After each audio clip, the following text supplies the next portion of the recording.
This is not a drill. It's happening, and it's happening now. We're in the midst of the greatest redistribution of power since the Industrial Revolution. Ruling class are murdering you. Not slowly, they've got their hands around your throats and you're just passing out. They are destroying the earth and everything that lives on it to make a few quid.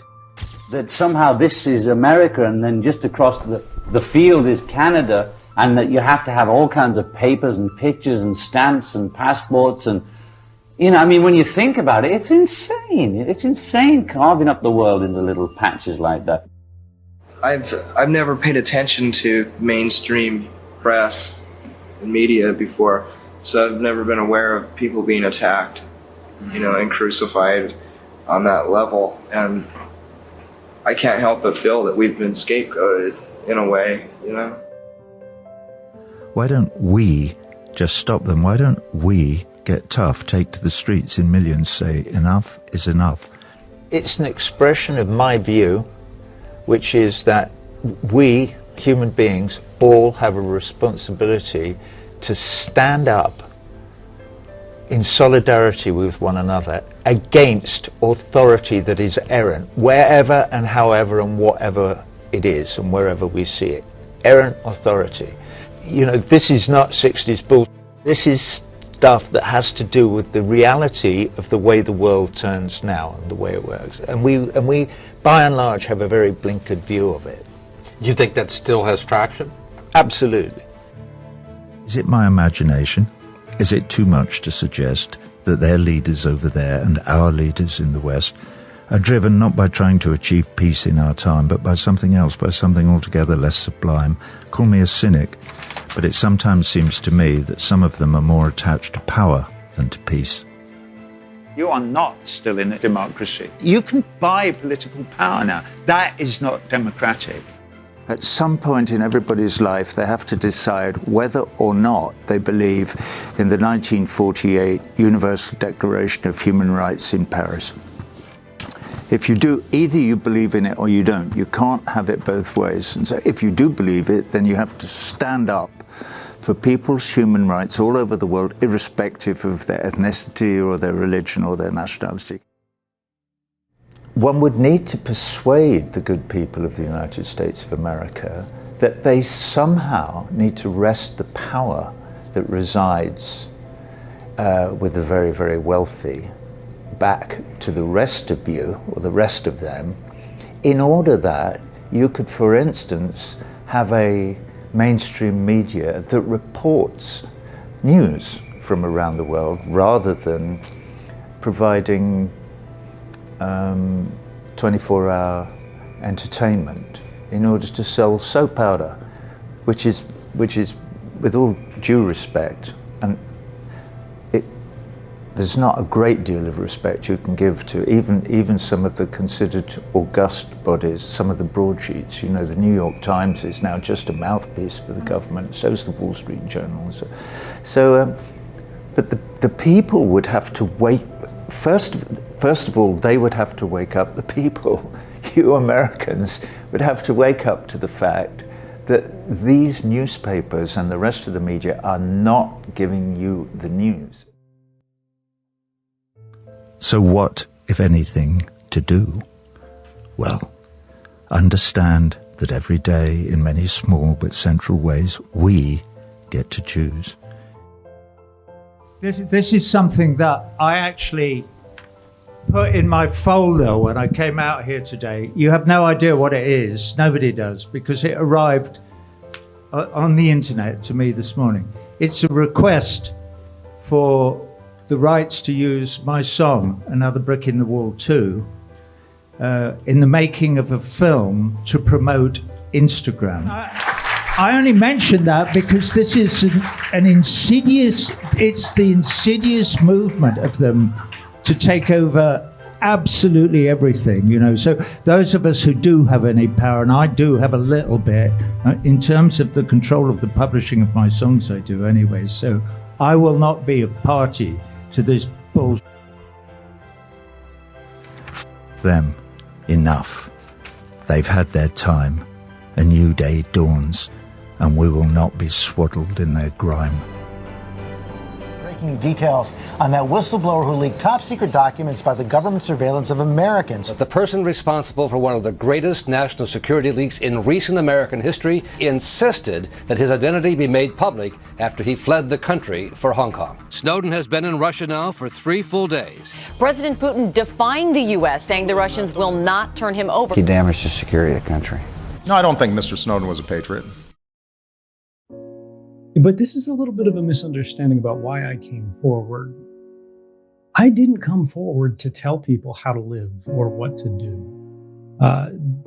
The problem of 2013 was not one specifically of surveillance, but one of democracy.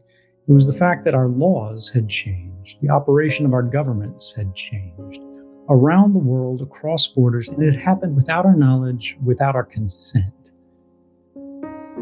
Now, the basic principle of democracy in an open, Western, liberal society, one would hope at least, is that the government governs because they have a mandate that's based on the consent of the governed. If we don't know what's going on, we can't give our consent.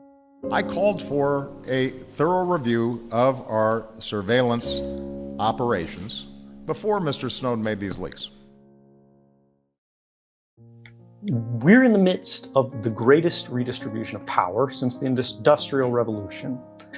And this is happening because technology has provided a new capability that reaches everyone in every place. It has no regard for borders.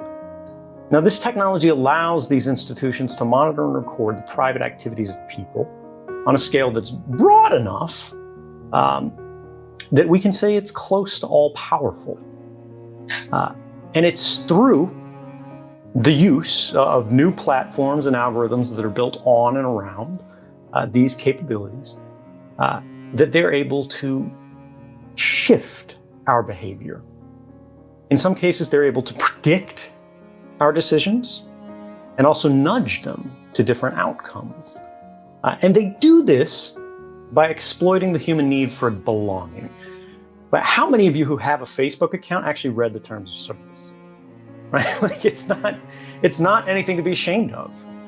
Everything has hundreds and hundreds of pages of legal jargon that we're not qualified to read and assess, and yet they're considered to be binding upon us. And it is through this sort of unholy connection of technology and sort of an unusual interpretation of contract law that these institutions have been able to transform this greatest virtue of humanity, which is this desire to interact and to connect and to cooperate and to share,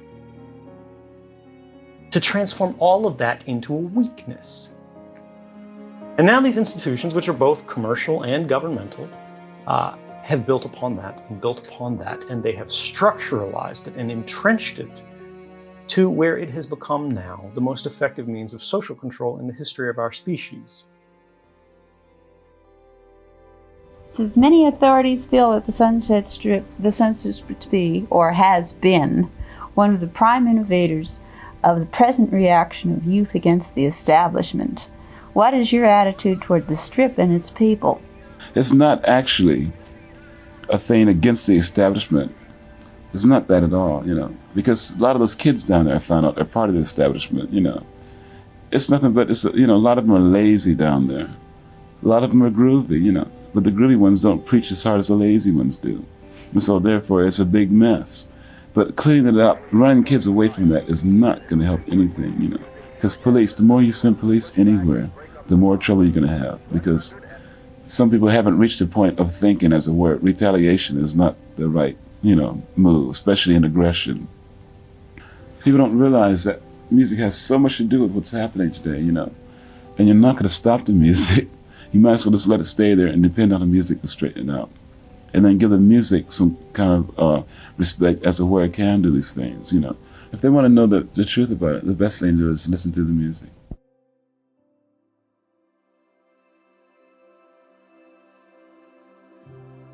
Even some color people look at my music and say, is that white or black? I said, what do you want to, what are you trying to dissect that for? Try to go by the feeling of it. All those are things that we have to wipe away from the face of the earth before it can live in harmony. Do you realize they have a laser beam that you can put in satellites that'll circle the world, and it'll stop from any rockets in the whole world being let off in anywhere in the world?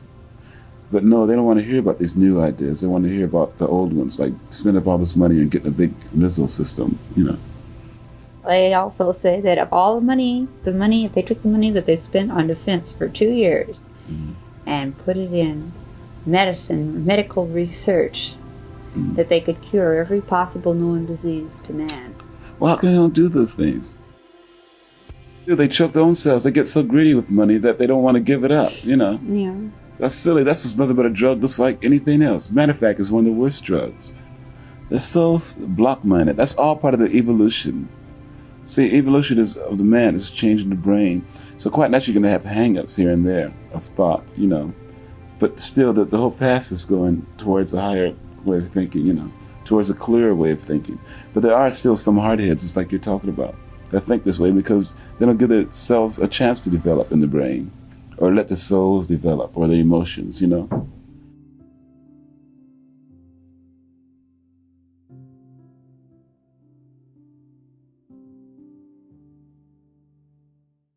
Just imagine if there were no countries. Not no places where we each had our little spot, but imagine there was a time, when you didn't have to have a passport to go from country to country. What kind of world did we create? Really, it used to be you could go around, What is this game that you can't get, that somehow this is America and then just across the field is Canada, and that you have to have all kinds of papers and pictures and stamps and passports and, when you think about it, it's insane. It's insane carving up the world into little patches like that. The concept of imagining no countries, imagining no religion, not imagining no God. Although you're entitled to do that too. Imagining no denominations. Imagining that we revere Jesus Christ, Mohammed, Krishna, Milarepa equally. We don't have to worship either one, that we don't have to, but imagine there's no Catholic Protestant, no Jew Christian, that we allow it all, freedom of religion for real, for real. Just imagine it. Would it be so terrible? We have to project a positive future. I think that's what Christ and Mohammed and those people were saying in their way, in their time, but for their society. I would say the people have the power. I don't mean power of the gun. They have the power to make and create the society they want. We all created this together. It wasn't a few kings or a few generals. We might have invested the power in a Napoleon, or the Germans might have been hypnotized by Hitler. Does that make the Germans different from the rest of the human race? No way. It could have happened anywhere. It just happened there at that moment in time. Okay? And also, the world, we do breathe in and we breathe out. So you go to the left, you go to the right. It's in the long term, it's meaningless. Even since I was a conscious of politics, it was the right in the 50s, the left in the 60s, and sort of nothing in the 70s, and it's going to the right. If everybody's going to panic and just react to an illusionary right wing that's going to kill everybody, well, that's what you're going to get. I believe that it doesn't have to be like that just because the guy has a right wing or supposedly has a different political view than other people. Now, personally, I've never voted in my life. How do you like that? Now, there's a Beatles book that was handed out on the 1964 tour, a book of photographs, and on the top of it, it shows this young John Lennon in his usual big mouth way saying, "No phony politician's ever going to get through to me." Well, I take the phony politician out because I don't think all politicians are phony. I won't categorize even politicians now because I've learned a lot since I was 23. But I don't think politics is the only answer. I think this idea that we elect these leaders and then expect them to do miracles for us. Now, Kennedy is a big dream for everybody because he didn't live to fulfill or let us down. And it's not to negate what Kennedy was and what he means to people, But the reality is, had he lived, how do you know how well he would have done at the time, right? Or how the war would have gone and how everything would have gone. So investing leaders with supernatural powers, whether they be pop stars, politicians, or movie stars, or football heroes, it don't work. It just doesn't work. Because we put them up on the pedestal and immediately we want to knock them off. It is too much invested in one man, one group. And I don't believe in that. I don't believe the media are separate from society. I don't believe politicians are separate from society. I don't believe pop stars, football players, and movie stars are separate from society. It's just that we've developed this thing for whatever reason that we think they are, that we're broken up into these fragmented pieces, countries, sexes, races. It's a joke.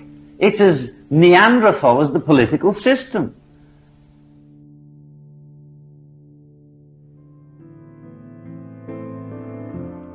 What broke first? Was it Nevermind or Team Spirit? When it started to break, whatever broke first?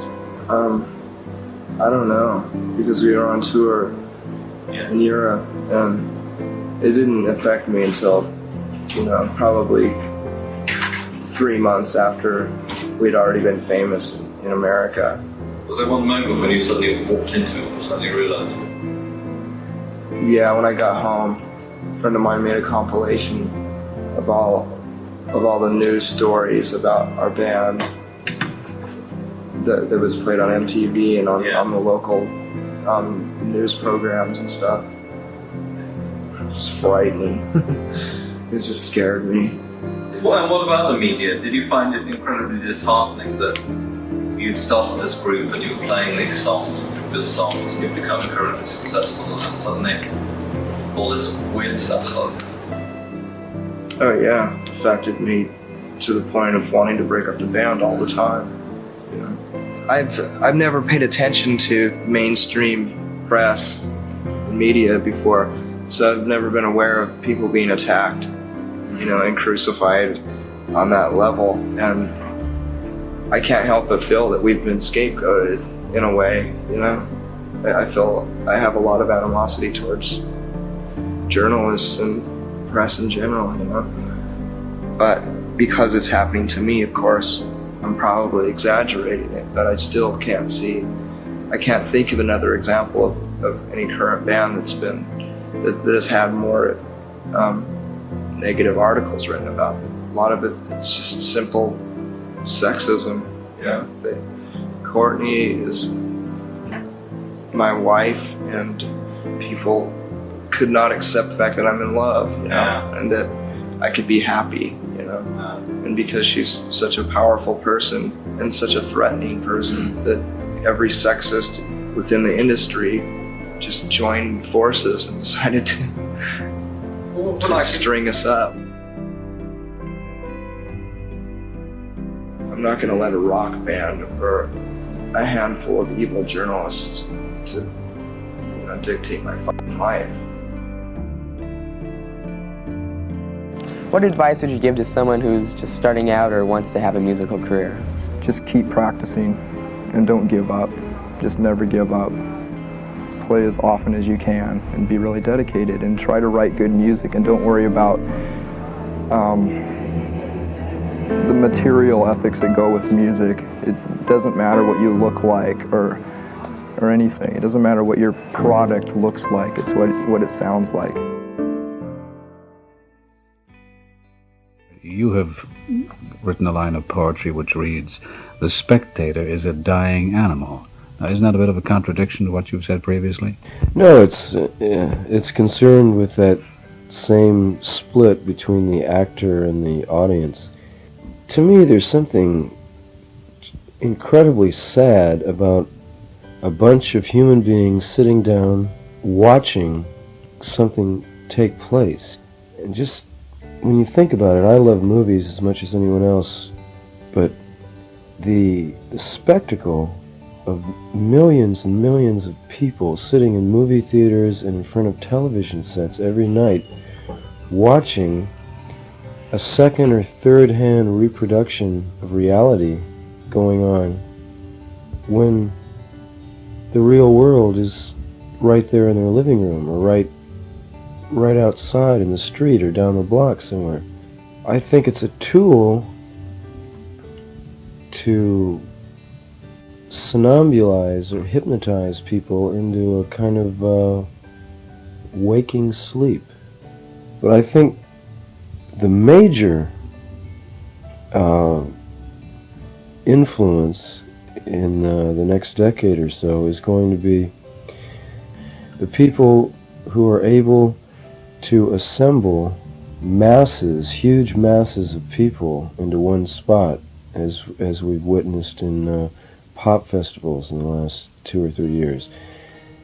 I think will be the major influences on mass culture in the next decade. I think the rock music enthusiasts have created probably some of the most exciting music and theatrical events on the planet. I think they're fantastic. Well, part of generation gap is the difference in what people like in terms of music. Now, this is something that distresses me a little bit. It seems that the young people like all the same kind of thing. Now, I want more out of the young people than just that. Yeah, well, they're being programmed by their radios. They only play, the major radio stations, rock stations, only play 30 songs over and over and over, 24 hours a day.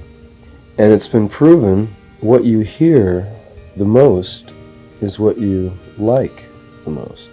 So there's really no choice involved. Someone is programming it.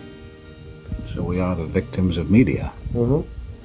What everyone should say is the medium is the message, and the message is me. I mean, that's the answer, is for everyone to, you're asking for an answer. The answer is for everyone to stand up and say, I'm me, and be fully aware of that fact and let everyone else know it.